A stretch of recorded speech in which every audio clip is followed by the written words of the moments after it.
دنیا کی بڑی حقیقتوں میں ایک سکرات الموت کی حقیقت ہے۔ سکرات سختی کو کہا جاتا ہے۔ موت جب طاری ہونے لگتی ہے تو اس وقت کی سختی کو سکرات کہا گیا ہے۔ سورہ کاف آیت نمبر 19 میں ہے، جس کا ترجمہ کچھ یوں ہے: اور آ گئی موت کی سختی حق کے ساتھ، یہ ہے وہ جس سے تو فرار اختیار کرتا تھا۔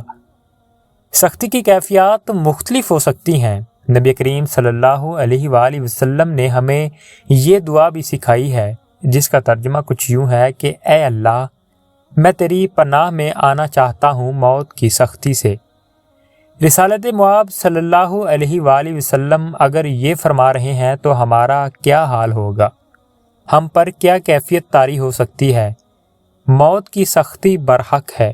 قرآن سورہ قیامہ کی آیت نمبر 26 سے 30 تک میں فرماتا ہے: ہرگز نہیں جب موت کی سختی حلق تک پہنچنے لگے اور کہا جاتا ہے کہ ہے کوئی جھاڑ پھونک کرنے والا، لوگ جانے والے کو دیکھ رہے ہوتے ہیں، کہیں ہسپتال کے بستر پر تو کبھی گھر کے بستر پر، اور جانے والے کی کیفیت نظر آ رہی ہوتی ہے۔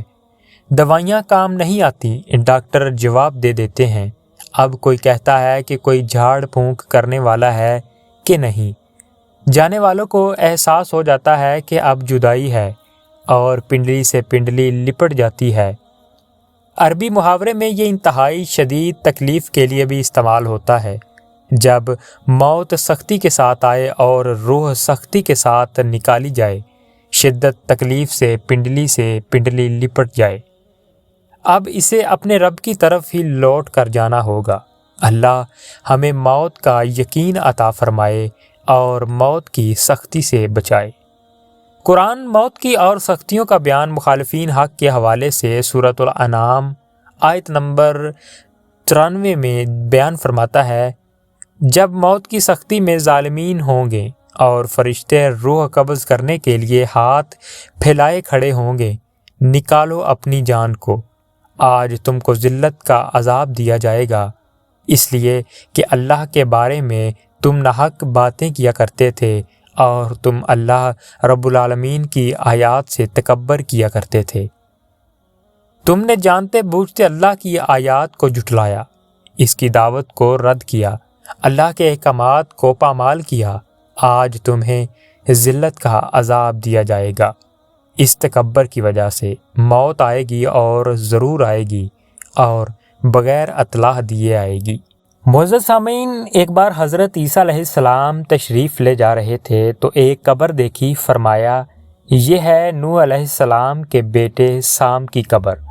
جب طوفان آیا سارے مر گئے۔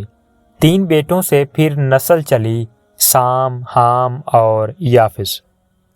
ہم سارے سام کی اولاد ہیں، سارے یورپ والے یافس کی اولاد ہیں، سارے افریقہ حام کی اولاد ہیں۔ تو انہوں نے کہا یہ سام کی قبر ہے۔ لوگوں نے کہا یا نبی اللہ، اس کو زندہ تو کریں، کیونکہ ان کے کہنے سے اللہ زندہ فرما دیتے ہیں۔ انہیں حکم دیا، وہ زندہ ہو کے قبر سے باہر آ گئے۔ کوئی بات چیت فرمائی، کہا واپس چلا جا۔ کہا اس شرط پہ دوبارہ واپس جاتا ہوں کہ مجھے دوبارہ موت کی تکلیف نہ ہو، کہ موت کا درد آج بھی میری ہڈیوں میں موجود ہے۔ اس کے لیے کوئی درد مٹانے والی گولی نہیں ہے سوائے تقوی اور توکل کے، سوائے اللہ پاک کی بندگی کے۔ کتنا بڑا حادثہ ہے جو ہر مرد عورت پہ آنے والا ہے، اور کتنی بڑی غفلت ہے کہ سب سے بڑے حادثے کا ہم نے کبھی تذکرہ نہیں کیا، کہ موت کے لیے کیا کیا کیا جائے، قبر کے لیے کیا کیا کیا جائے۔ اس چھوٹے سے گھر کو سجانے کے لیے سارا دن منصوبہ بناتے ہیں، جہاں رہنا ہے اور وہیں سے اٹھنا ہے۔ اس کو بھی تو سجانے کے لیے کچھ سوچا تھا کہ وہ گھر بھی ہمارا ہے اور وہ دن بھی آنے والا ہے۔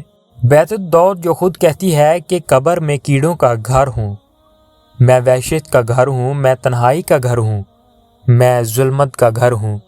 جب وہ مارنے پر آتا ہے تو بند کمروں میں موت آ کے لے جاتی ہے، خوابگاہوں سے موت اٹھا کے لے جاتی ہے، اور حفاظتی پہروں میں موت اچک لیتی ہے۔ کبھی موت کا بھی کسی نے راستہ روکا ہے؟ حجاج بن یوسف نے کہا سعید بن خبیر رضی اللہ تعالیٰ عنہ سے ابھی تیرا سر اڑانے لگا ہوں۔ کہنے لگے تجھے اگر موت کا مالک سمجھتا تو تجھے ہی معبود بنا لیتا۔ میرا رب فیصلہ کر کے فارغ ہو چکا ہے کہ مجھے کب مرنا ہے۔ معزز سامعین، اللہ پاک آپ کو اور ہمیں موت کے وقت آنے والی سختیوں سے بچائے، نبی کریم صلی اللہ علیہ وآلہ وسلم کے احکامات پر چلنے کی توفیق عطا فرمائے اور موت کے وقت کلمہ طیبہ نصیب فرمائے۔ وما علینا الا البلاغ المبین۔ شکریہ۔